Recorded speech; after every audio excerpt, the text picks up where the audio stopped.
This podcast episode is dedicated to empowering sensitive people to recognize their trait as sensory intelligence and bring their unique gifts into service for the crucial roles we play in communities, businesses, and leadership globally. I'm Julie Bjelland, sensitivity expert, psychotherapist, and founder of the online sensitive empowerment community. I'm Willow McIntosh, founder of Illuminance and leader of the High Sensory Intelligence movement. We hope you enjoy this episode.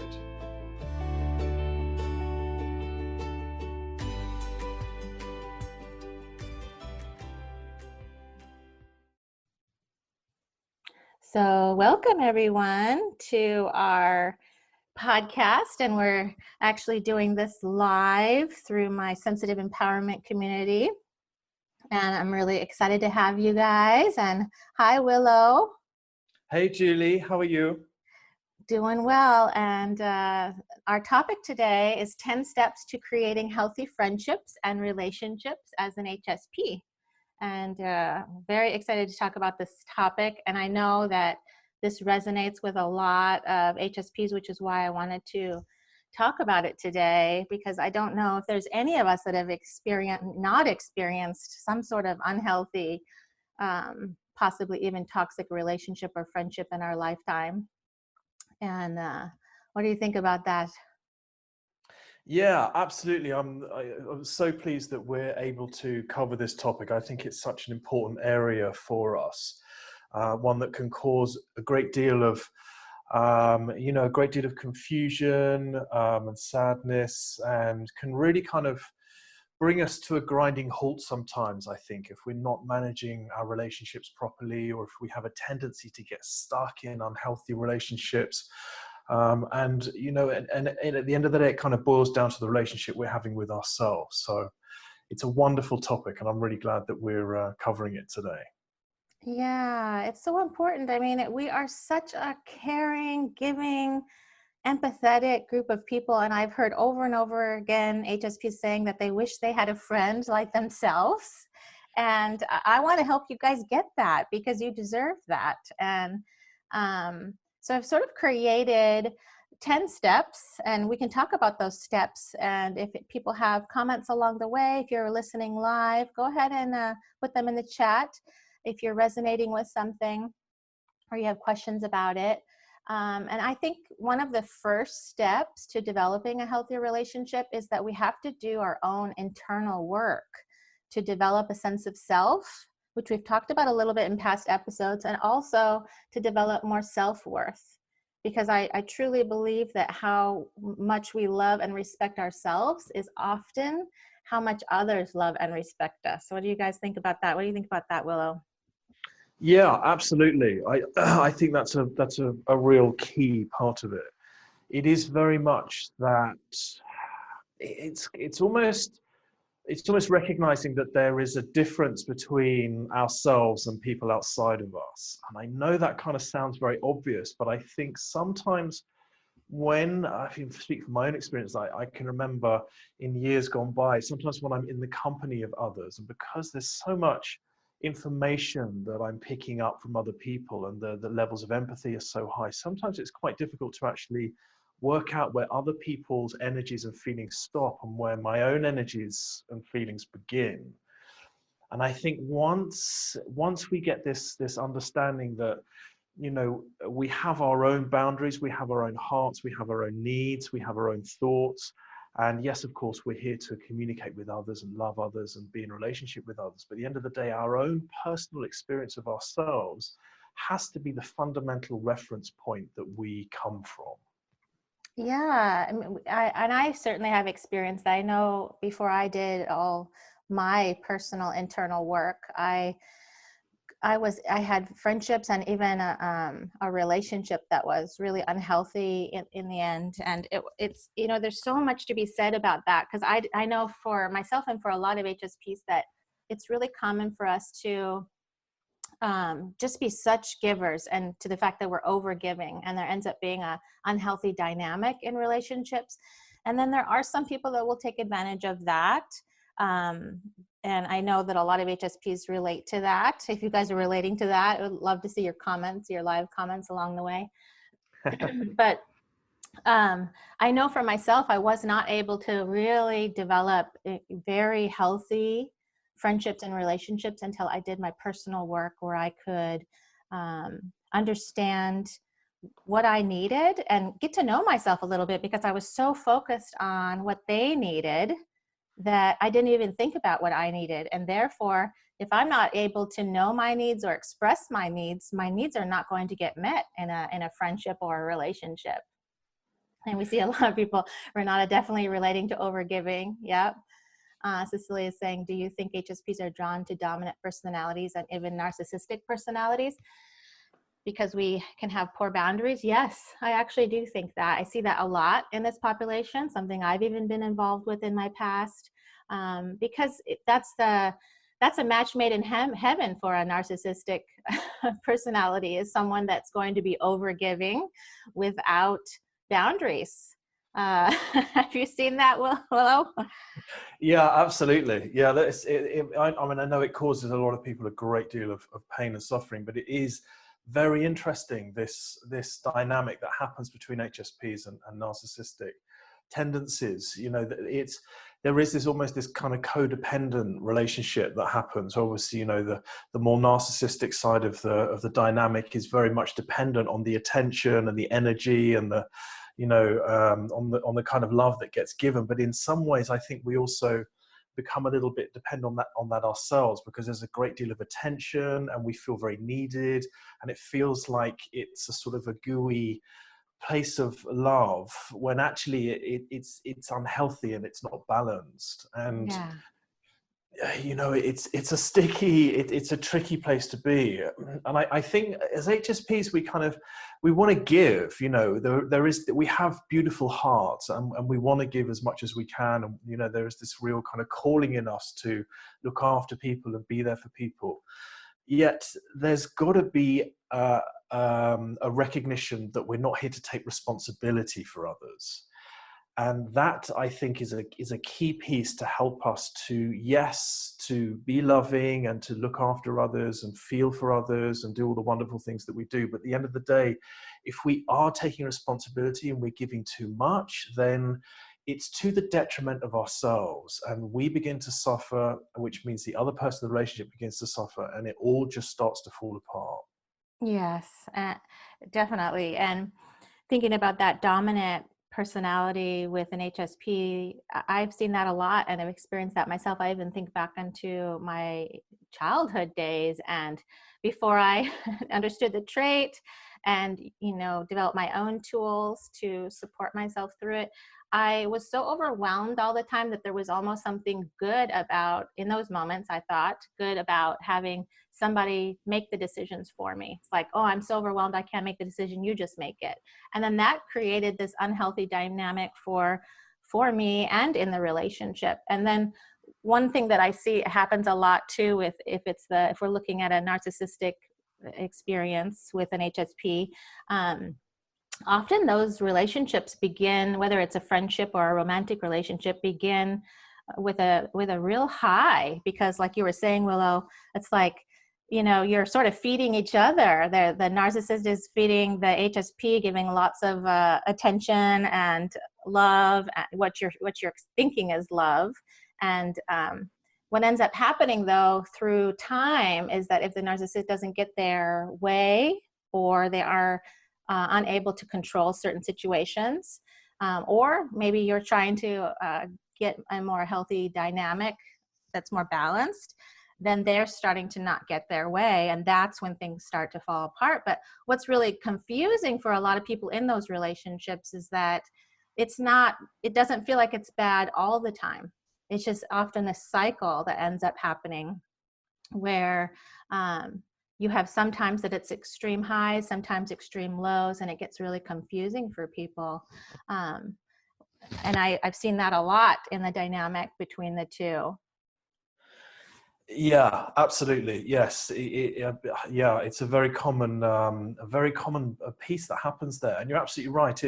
It's all kind of fun and roses at the beginning. But I think, you know, once, because it's fun to kind of meet the needs, and it's, you know, it feels like a very loving and very kind of connected, like you're both in a bubble almost. But you're right, it's when the needs aren't met later down the line, that's when things start to get really sort of undone. And it's about it. I feel it is about us, understanding that it's not our role to fulfill the needs of others in an unhealthy relationship. That's not something that we are here to do, and yet we have this tendency to want to do that. It is a responsibility of ours just to be aware of these things. It's just to be aware when we get in that dynamic. It's almost where the rest of the world sort of disappears around us and we're completely absorbed in one relationship. And obviously that happens, yes, when we fall in love, but it's very much having the kind of alarm bells. It's like, hang on a minute, am I just totally sucked into this and giving all that I can to try to maintain the equilibrium, and does it, am I actually giving here? Is it coming from a healthy intention, or is it deep down coming from a place of fear that if I do actually stand up, or if I remove myself from this situation, what's going to happen? I think those are some of the alarm bells to look out for. Yeah, absolutely. And I know Tina's asking that about are there ways that we can ask ourselves to wake us up in a way that we might, sort of notice that we're overgiving. And I think that I honestly feel like a really important piece of this would be the second step, which is knowing your needs. And that is something, because we have to be able to know our needs to express it, as I was saying. And somebody can't meet our needs if we don't even know our needs. So that ends up being something very important. And I end up doing a lot of work with HSPs around this. And that's, that's where I go into, you take little moments every time you go to the bathroom, ask how you're doing, what do I need? So you get practice with learning what you need. And I had to do the same thing. I had to learn what I needed because I didn't even know. And it's really common for HSPs. We get so uncomfortable with if somebody's disappointed or upset. We're so uncomfortable with that feeling that we feel like we have to fix it. And often that means that we end up over giving and under receiving. And the dynamics in that end up being incredibly unhealthy over the long term. I used to work with couples, and it was so fascinating to start to trace the steps backwards to where things started. And they would show up with, one of them would have massive resentment, lots of anger, just, and then that creates a disconnect. But where it all began was the unhealthy dynamic of not expressing needs, not getting those needs met. And so we need to begin that early in a relationship, whether it's a friendship or romantic, to begin it early to get to know what our needs are. And if you really struggle with that, working with a therapist can help you figure that out. And I recommend that if you're really struggling with that, because I think that for me, that changed my life to get to know myself and what I needed so that I could express that. Yeah, absolutely. Me too. That has been hugely beneficial to help me to identify what my needs are, and also to practice sharing what our needs are, because sometimes there's this kind of fundamental fear or belief that our needs as HSPs are not as important as other people's. And actually, if we share those beliefs and share those needs and how we're actually feeling, then it's almost like there's a fear that we're going to be laughed at or put down or just not acknowledged in some way, or perhaps through the vulnerability of saying how we're feeling is going to, people are going to then know how we're feeling, and are we going to be safe in that space? And that's very much kind of based in what could happen when we're children, but it's different when we're adults. We have the ability to look after ourselves and say what we need. And whilst it may be tricky for us to practice that, I feel it very much is in practicing. It's almost like having sample sentences and just practicing to say, right now, this is how I'm feeling about this. And it's very much my responsibility that I'm feeling like this, but I'd love to share with you that I'm feeling like this, just to help us to communicate and maybe see what comes of this, just interesting ways of trying to just share how we're feeling. Because at the end of the day, unless we actually go about and say it, the other person is just never going to know. And even if we think they know, they don't. So I think it's practicing that our needs are just as important as others, and just to let other people know how we're feeling. Yes, absolutely. So important. And I see Renata has a great question about, should you work with a therapist on your own or as a couple for those in marriages? And I would say, honestly, if I'm talking about ideal, I liked my couples to have their own individual therapist at the same time as doing couples therapy, if that's possible for you, and to have separate therapists. So each partner would have their own therapist, and then you would have a joint therapist. So that's technically 3 different therapists. That's what I think is ideal if someone really wants to do good work in this area, because then you're able to work with your individual therapist about exploring what are my needs, and how would I need to express them, and then you come together in the couples therapy with the support to share them, and that moves us into the third step, which is advocating for our needs to be met. And then we get to learn who can meet those needs and who cannot, because it's very common for people. Now we have to look too at the differences in the HSP brain. I mean, you have that advancement in that ability to often know what people need, and to read people and read body expressions and body language and micro expressions that 80% are missing. And so there's a lot of information that you have, and if you have a non-HSP partner, it's common for them not to have that same information, and we just assume like, oh, I know what they need, why don't they know what I need? So that's something to look at too, but we have to advocate. So being able to say, like you were saying, Willow, this is my need that I have. So I like to use language like, I feel best when, or I need this because. And notice that everything starts with the I, because it's really interesting in communication. If we use the word you always do this, that creates defensiveness, which means that they're not going to actually be able to hear us. Literally, the brain shuts down when we get defensive and we cannot take in new information. So and this is something also, if you want to work with a therapist, can help you with language and communication skills and all of that. Yes, brilliant points there. I think that's yeah. I love what you're saying about having the separate therapists. I think that's really important, definitely, to have our own kind of progress and our own development going on, and then yes, very much to be in therapy, as a couple too. And I think it's so important for us as human beings to be in therapy anyway. I think any stigma around that the relationship, is failing that because we need help, I just don't believe that's true. I think it's. Oh, yes. I have to say, I totally agree with you with that, Willow. I mean, I'm so impressed when couples come in at the beginning. And do you know that the research shows that couples actually, from the start of problems to the time they get help, is 6 years. That's on average. Say that again, sorry. From the start of the problem until a couple actually seeks help, on average, is 6 years later. Oh and my if God. you had come in the very beginning, like some couples do that, and I'm so impressed with that, when they come in and they're like, you know what, we're noticing this area, we need to sort of support this area in our relationship, and often it's around communication. If they do that early, it's so much easier than if you've had 6 years of your resentment tank developing. Right. Yeah, absolutely. That's so true. I heard this quote once, that human beings are simply a puzzle of needs. And I think when we're in a relationship with others, especially some of the counseling work that I've done with HSP couples, is there can be an unmet need, or there can be something that's deep down and hidden, that doesn't get spoken about, that either gets assumed that the other person knows, or it's kind of got so complicated and it's so old that that deep set need has almost been forgotten by the person who's struggling with it in the first place.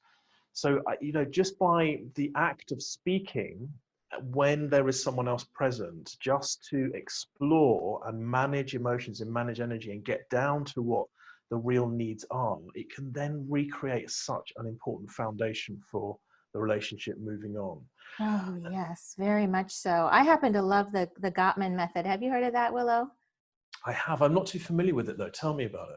John and Julie Gottman, they're a couple that have, and John actually he's been researching and studying couples for decades. I think it's over 30 years at this point, and they're both psychologists and came together, and they started out training therapists, and they also have books and stuff. And anyway, their stuff is really good. I love their communication, like their communication style. They have like 5 steps they do. And it works really well for HSPs. Maybe I'll put a link into, I actually think I wrote something about this in my blog. So maybe I'll put a link to that in the show notes also, so people can read that. But it's a very great way to communicate without having emotions and reactions take over. But as you were saying, Willow, yeah, sometimes that means that working with that neutral party, that couples can come in. I've had lots of couples say, you know, they've been fighting over something for 20, 30 years. And they were just now able to talk about it because I was in the room with them. So that's something to think about. Is sometimes that really helps. And I would say the 4th step is, then we need to learn, we sort of gather information. After we've been able to get to know our needs and advocate our needs, then we get to know, can this person start to meet my needs? I've been requesting these needs to be met, and I've been using my I language instead of my you language. And I've gotten, you know, been able to communicate that to them. And this also works in friendships, work colleagues, family relationships, romantic relationships, all of it. This is something that's needed. We want to start to figure out what type of boundaries are needed. And if this ends up being a toxic relationship, how do we leave that relationship? How do we, if we are not unable to resolve it? And it's interesting because part of the research also shows that it's like 69% of issues between couples are actually not resolvable. And what that means is, while we can't fix it, we can manage it. And going about it with management, with the idea of management, that ends up being successful. How do we manage this? If 2 people have a completely different need, how do we manage that? How do we compromise and meet in the middle? How do we create boundaries? And I have to share this. So something I would do with a lot of couples, and I think this is really fascinating, is that if you imagine that, say you have a ruler or something, as a 12-inch ruler in front of you. On one end, the one part of that relationship, you express your needs, and on the other end, the other person expresses their needs. And then you meet directly in the middle. But most HSPs, they start in the middle or way over towards the side of the other person. And oftentimes that other person doesn't know that they did that. So they're still expecting to meet in the middle. And now, if you can visualize that, you're so far from the middle and you're so way over on their end, that's when resentment starts to develop. Does that make sense, the way I explained it? Yes, it does. That's a great analogy, or, you know, great way of looking at it. Yeah, absolutely. I mean, and I can, you know, and sometimes many of us as HSPs, we don't realize that we're starting in the middle because we're so unused to starting with our own needs and think, hang on a minute, you know, what are my needs here? And I, you know, and that 69% statistic you gave there is like, whoa, that really got me there. It's like, hang on a minute, you know, over half of the things that we struggle, you know, are unresolvable. Yeah. Which gives us, you know, the realization that there's a great deal of compromise that we have to live with in our relationships. Yes, but you can't give up that compromise, right? I mean, they also have to compromise, not just you. Yes, absolutely. We very much, yes, exactly. We both very much have to compromise. And I think, you know, if we're already kind of setting off with this level of compromise that's going to be coming in a relationship, we've got to make sure that we are in relationships where, as you say, Julie, our needs are being met. And if we put a boundary up in place, do we feel safe with that boundary? And what does it mean, you know, if we realize that we do have to come away from a relationship? And I noticed just in the chat there, Linda and Tracy were talking about, Linda, you're talking about, you know, moving away from family and friends, and Tracy saying how you've, you know, really regret losing your support system. And I hear this a lot, and it was very much my own experience as well, where I just realized I was in a relationship with you know, in particular areas of my life that weren't serving me, and they were toxic, and I had to make that shift away. And, you know, first of all, it can feel like the end of the world. It's like, oh my gosh, you know, who do I turn to now? And have I done the right thing? And you know, all the feelings of rejection that come. And it can be life-changing for us to move into healthy relationships and make that change and go through the grieving process. And one of the best ways to do that is to make sure that we are creating new relationships with people around us, even if it's just having a daily friendly chat with the baker or something, but or a therapist or old friends or people that we can trust and love, just to remind ourselves what healthy relationships are, and that we don't have to be reliant on the toxic ones to feel loved and to get that sense of self. Yes, absolutely. And sometimes that can begin with a therapist. I mean, and I've done that a lot with clients. For example, if you think about maybe they're feeling like they've lost their friends or their family. I have even been through that experience in my life, losing people and feeling alone, and beginning that relationship, even the beginning of a relationship with a therapist or a coach or something like that, can be really supportive to you. You can also practice being able to communicate that. And that moves us into our next step of being able to set healthy boundaries.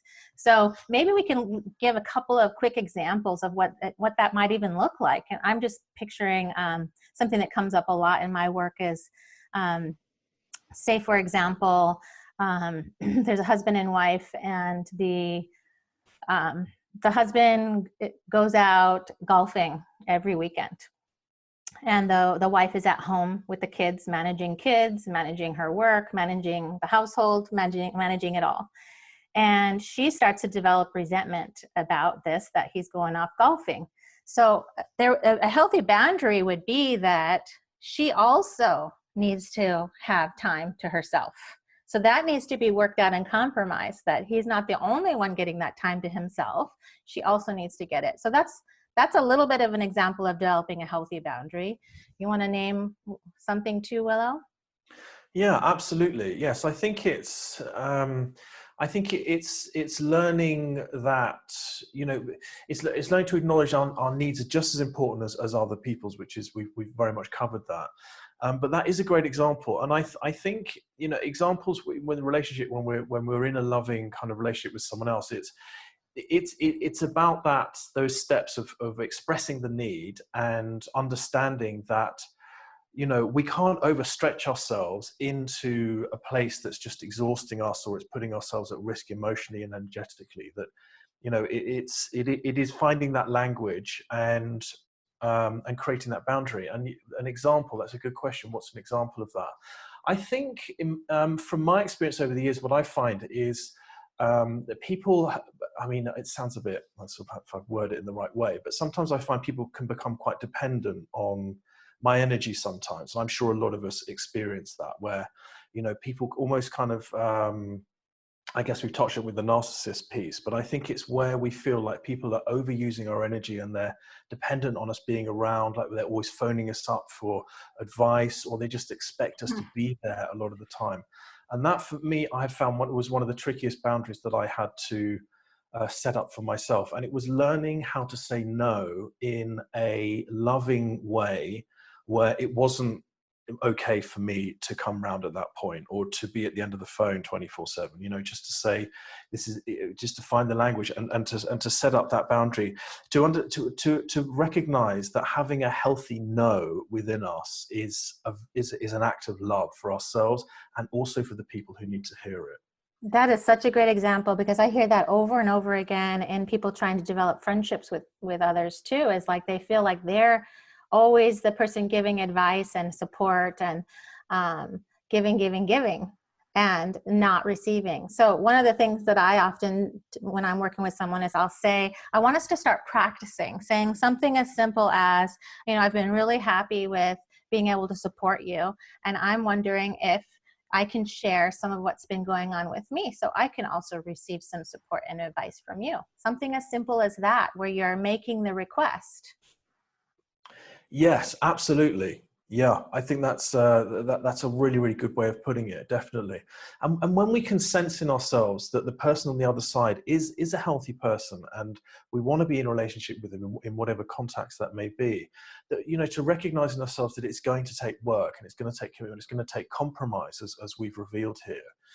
And to stick to it, and just to learn and practice that it's it's a give and take, and it's learning that over time the right language comes. And yes, sometimes there's going to be some upsets, and sometimes we're going to say the wrong things, and sometimes we're going to get upset. And I know we really struggle with that when we feel very strong emotions. And it's just to recognize that we will come through it, and it is about persisting and communicating, and sticking with it. If we know in our hearts we're meant to be with that person in whatever way. Yes. And it really does set up the dynamic for a healthy relationship to be able to say no sometimes. You can't always say yes if it's not right for you. I remember a powerful sentence my therapist taught me many years ago. And it was like, she simply said to me, a sentence that I still use to this day with my clients and students: "That's not going to work for me." Mm. I just love it. That's not going to work for me. So simple, but so powerful. I was like, I literally started crying because at that time I did not know how to ask for my needs or make those kinds of requests or say no. And something I was like, wow, that sounded so empowering. And I love working with HSPs who start practicing this, because they always come back and say how good it feels. I mean, sometimes there's guilt attached to it, leftover guilt. Guilt's always the last thing to leave. That's what I've observed. But then we need to talk to the guilt, and be able to say, you know what? I understand that you're there. I understand the guilt is there. I know where it's coming from, but I also know that by creating these healthy boundaries, I'm setting up a healthy relationship with a healthy dynamic. And that counters the guilt. And that's a powerful thing to be able to do. And to support yourself, moving into the sixth step is supporting yourself through the painful parts and the healing if you have had to let go of unhealthy relationships. One of my saddest times in my life was losing a set of friends after my divorce many years ago. And I lost people that had been in my life for 12 years because they had chosen to take sides. Now everything's healthy, not between my friends, my past friends, but me and the father of my children. Everything's good between us. But I ended up letting go and shedding those friendships because of how they responded to it. And it was a really painful time for me. I thought I would just weep over it. And I never thought I was going to get through it, but I got through it. And what happens when you work through that painful part and you work through healing, you really do reach this beautiful part that just sort of opens up and honors yourself. And I remember walking taller. Like I felt like, oh my gosh, I'm actually finding value in myself again. And because I'm valuing myself and I'm learning how to love and respect myself and have compassion for myself and all of that, then you raise that bar for others to love and respect you in that same way. And if my bar stayed really low, like where it used to be, and my self-esteem and self-value was so low, I met people at that bar, that low bar. But as I raised up my bar of loving and respecting myself, I met people with it at that higher bar, and that changed my life. That opened up friendships that I had never experienced before that were very loving and supportive. And like some of you were saying, you wish you had a friend like you. Now I have friends like me. And it's like the best thing in the world. And I wouldn't have been able to get to that point if I hadn't gone through some of this process myself. Yeah. Oh, I love that. That's such a wonderful. Thank you so much for sharing that, Julie. I just feel that so many of us are really relating to that. I mean, I can really feel what that was like, and I know that I've been through it myself, and I'm sure many other of us have too. And it's so true. It's almost like, when we're in the relationships that aren't serving us, or we're going through particularly difficult relationships sort of period, it's like it really affects our sense of self. And you've just put it so beautifully there. It's like once we actually clear out the energy and learn to respect ourselves, find the boundaries, get ourselves aligned with what makes us happy, as you say, as it raises the bar, raises the vibration, as it's sometimes referred to, when we become that much more happy within ourselves and content and owning our needs, we become of such better service for the people around us. That's when the relationships really start to blossom, and we start to find the people in our lives that really serve us and support us and help us to be the best version that we can. as a result of letting go of that misperception of what we feel we should be in relationships, and that guilt of wanting to like be there for everyone. And yes, it's a tricky thing to come through, but once we actually make that shift and we shed that old energy that doesn't serve us, our own happiness and clarity and energy to look after ourselves and be the people that we're born to be, it just doubles, and everything becomes so much easier in life, I feel. Yeah, and it's amazing because if you can start that dynamic in the relationship, it then will change everything. Because resentment, we feel resentment, and that's one of the things is like, if you are noticing signs of resentment, that means your needs are not getting met somewhere, and it is your responsibility to advocate and request for those needs to be met. And because resentment breaks the relationship. Resentment, and when I say relationship, I'm referring to friendships, family, all of it. Resentment breaks relationship, it disconnects relationships. And so being a giver and a people pleaser, I think Renata was saying something about that, being a people pleaser in the end is going to damage that relationship. Yeah, absolutely right. And I love that you said, I think it was last week, you said, it's impossible to please everyone. Yeah, exactly. It is impossible to please everyone. And if you keep doing that, nobody ends up being pleased. So absolutely. It is impossible to please everyone. And to be the best versions of ourselves, we really need to do that internal work to get us to this point. And moving into, now we're moving into the 8th step, was reaching a state of open energy that attracts kind and caring people into your life. I like the word you were using, Willow, vibration. And I absolutely believe that to be true, that your vibration is raised, and that's where you end up. Just think about even this sensitive empowerment community that we have. It's like, think about the people that are in it. It's amazing. And we have attracted that. And it's very possible to attract that if you're going through some of these steps. Yes, absolutely. Yeah, I think that's exactly what happens. I think it's once we trust that making the choice of no longer being in unhealthy relationships is the right thing for us to do, and that we're not supposed to be feeling guilty, or that sort of that place of like, oh my gosh, like, I shouldn't have done this, or I should, once we allow that to pass and come through it and just allow the clarity, the energy does rise, and that clarity of purpose comes. We step into this new version of ourselves, and then exactly that, we then start to reflect and see the people around us who love us and support us in the healthy ways, and want us to really shine and excel. And I think it was Tina that just said it so beautifully there in the comments is, are you saying that people around us are mirrors of our inner self? I think, yes, that's absolutely right. I think when we're in this place of kind of low energy and resentment and fear, those are the kind of experiences that we're having outside of ourselves. And when we remove ourselves from that and allow ourselves to almost recover, a bit like a plant would recover when it comes out of a dusty, dark corner into the sunlight, it just begins to grow and open and feel better. And then, we just start seeing the right things around us. Yes, I like that you brought in the plant, because I actually just made a post in the community yesterday about, if you have 2 plants, you are going to take care and take care of both of them. And if we're only taking care of one of them, meaning you're only pleasing someone else and not taking care of you, then only one of you is going to thrive. And it's very easy for us to say, oh, we would never do that. We wouldn't, abandon the needs of this plant over here. But we do that with ourselves, and all the time. And I think that it's such an important piece. It's the key that changes everything, is to recognize our own value.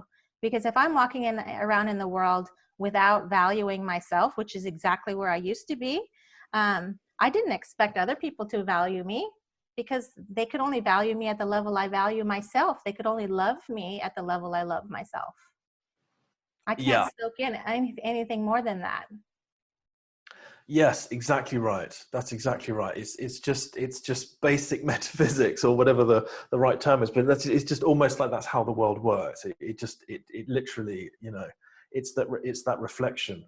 And it's because we have this incredible depth of processing and this ability to dive so deep into our world experience. We have such rich inner lives, and when we are using that ability outside of ourselves, I can remember before I sort of had these shifts in my life that so much of my attention would be going over old conversations and worrying what people are thinking about me and how did I behave when I did that, and oh my god, I did that last week, and the whole of my state would be taken over by the fear of how I was behaving or thought that I was behaving among other people. And there wasn't any attention going on my own development and my own sense of self and my own purpose, and thinking, well, my sense of value and what I'm here to do and how can I serve in the best way. I wasn't thinking about those things at all. And now it's totally shifted around the other way. I don't worry at all about what I said in a relationship. I don't, obviously there is some thought to make sure that I'm, doing things in the right way. But there isn't that kind of over process where I think, have I done this? Did I say that? Did I do that? It's now thinking about how can I be of best service? How can I look after myself? How can I serve in the world in the best way? And that's a much more healthy use of this incredible gift that we have to think deeply and care deeply. Oh, that was so beautifully said. I think that a lot of people listening are going to resonate with what you just said. I used to be the exact same way. My focus was I always call it external focus. I had so much external focus on other people and none on myself. And if Willow, if you and I had not done our work on ourselves, we wouldn't be doing this together. We wouldn't be supporting people in the world. We would not be, being able to even ask ourselves, how can we serve the world? And it's so important to be able to do that. And that's, moving us into the 9th step is being able to surround yourself with people who lift you up in the world, because it's a part of helping you access your gifts. And that's exactly what we're talking about, isn't it, Willow? Yeah, absolutely. Yeah, which is shifting into accessing our gifts. Absolutely. Because at the end of the day, that is the, I'm just making sure I just repeated what you said. What did you say? Sorry. Number 9, surrounding ourselves people. Yes, surrounding ourselves with people who can help us to access our gifts. At the end of the day, accessing our gifts as high sensory people is so important because nature has given us this gift. We're responsible for so much in the world. We have incredible capacity to bring change. Some of the greatest leaders we've ever seen had the trait. And, we owe it to ourselves, and we owe it to the world, we owe it to our communities to make sure we are allowing ourselves to share our gifts and do the work that we're here to do. And surrounding ourselves with people who support that is so important, because we are taking on so much energy. And if we're surrounding ourselves with the wrong people, it's just going to be the case. It's going to be very difficult for us to share the gifts that we're here to share. And that is just going to make us deeply unhappy. Yes. And and that's what I love about our community. It's like, I love seeing people say how good it feels to be around other HSPs. And I see people making comments about that in the chat. And I've heard, Linda, I've heard that. I felt the same way in the world. And a lot of HSPs feel that. Sometimes we feel a little awkward. And the thing is that many of us, especially if you've scored really high on my sensitivity scale, for example, those of us that are high on that, I feel like we speak a different language. And when we're talking to each other, we're like, get it. It's like, oh my gosh, yeah, you get me and I get you. And it feels so good. And I actually think being surrounded by HSPs is a really great thing if you are somebody who's extremely sensitive. It's just different. We have a different experience in the world, and being able to share that is definitely a part of that, surrounding yourself with people who lift you up. And that's what happens when HSPs are together. We definitely lift each other up in the world. And that moves us into our final step, which is that sense of being able to live freely and authentically with this extra open energy. And that gives us this ability to access our much needed gifts in the world that helps everyone. And that is my whole, reason for everything that I do right now, is about teaching HSPs to get to that step, because you are so valuable, you are so needed in the world. And I mean, I certainly didn't used to feel all those ways about myself and had to go through my own journey to get here. But now that I'm here, being able to live in a space where I'm able to support other HSPs in the world. And Willow, you're doing that too. Like, as you were saying that, I was thinking, I have gratitude, Willow, that you did your work so that you could be here with us right now. Bless you. Thank you. Yeah. Oh, that's, and you too, you too. I mean, it's such a gift to have you doing in the world, doing what you're doing. And at the end of the day, if both of us had not made the choice to come out of toxic relationships, not made the choice to stand for what we know our hearts want to stand for, if we hadn't have done those things, we would be in a very different place, and we wouldn't be right now sharing our experience and sharing the love that we feel for ourselves and, in the world at large and other HSPs. We would be in a very different place. And it's so reflective of, just how much we can give and how much happier we feel when we make what could be very tricky and difficult decisions initially, but it's by learning that we are so important and really honoring our needs and taking these steps, that the results of that, when it comes to living freely and authentically with open energy, the reality of that is just groundbreaking, and I wouldn't change it for the world. Oh, that's so beautiful. It really is. And Tracy is saying about being private and selective about who I let in. And I think that that's not a bad thing. I think, especially if you're an introverted HSP and you don't need a lot of external in your life, then being selective. Like for me, I really like to just invest deeply in a couple of good friends rather than like in a shallow way with a whole big group of people. That's what works for me. And I love, Renata, what you just said. Renata says, I'm proud of all of us in the community being willing to grow and learn. We are already growing and healing by being together in this community. Absolutely. I love that you just said that. And I totally agree with that. We need to be in a community of people who lift us up in the world, who are similar to us, who we can feel safe and we can share who we are with each other, and we lift each other in the world. And that's exactly what happens. And I always say that.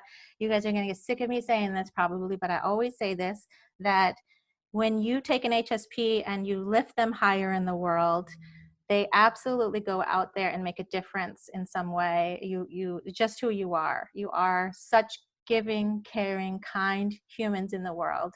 And we need you to be thriving so you can share your gifts with the world. Beautiful. Yeah. Wow. Absolutely. I couldn't agree more. And it needs to be said over and over. We need to say it to ourselves. And being in community, that's what makes a difference. I really, really feel that, by having the right people around us and feeling comfortable about having our quirks and our different reality and a different way of looking at things, and having that kind of honored and respected, and learning that being around the right people, it becomes much, much more easier to honor our needs, say what we feel, and start to really enjoy our lives as HSPs, which is what it's all about. Yes.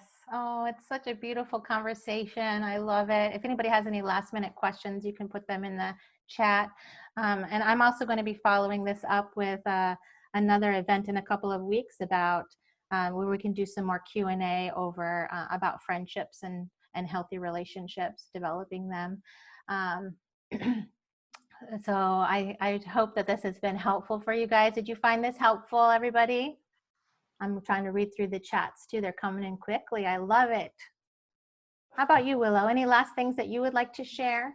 I just, it's just so wonderful to have this conversation. I know it's such a tricky area for us, and I'm so pleased that that you guys in the chat have been so interactive and asked your questions and shared. I think it's wonderful. And if there's anything we haven't covered, I'd love for you to reach out to us and let us know if we can support you any further. And also, if it may be of use to anyone, next week, I always forget to mention these things. On Thursday, the 14th of May next week, I'm doing my next high sensory intelligence masterclass, where I talk about the importance of making this identity shift from the label of sensitivity as a weakness into the empowerment of high sensory intelligence, and how we can all do that, and that it's our birthright to do that. So if that might be of any use to you guys, if you'd love to become a part of that, then simply by visiting, you can go visit highsensoryintelligence.com and then fill out the form on there, and you'll get the details, and I would love to have you there. Oh, that sounds wonderful. Wow, if people would actually do that and my brain training program, I think that they would be in good shape. Yeah. I think that would be excellent to do those two things if you're out there struggling. And yeah, you can find the resources on my website, sensitiveconnection.com. And very, very happy you guys are here. Thank you so much for being here, everybody. And I'll be posting this in the community too. If you guys have follow-up questions that Willow and I can answer, we can do that also.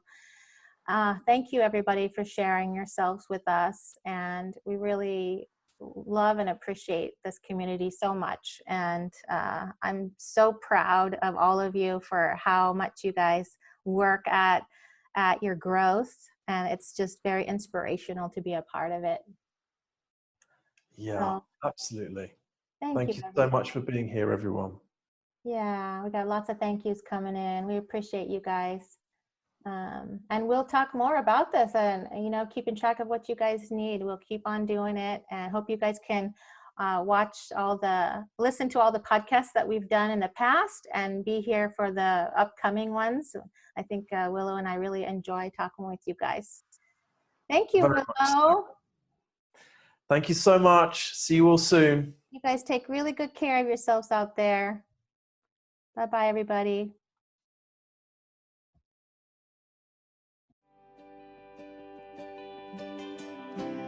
You can take my free sensitivity quiz and find all my HSP tools and resources at sensitiveconnection.com. To register for the next masterclass on how to make your shift into high sensory intelligence, visit inluminance.com.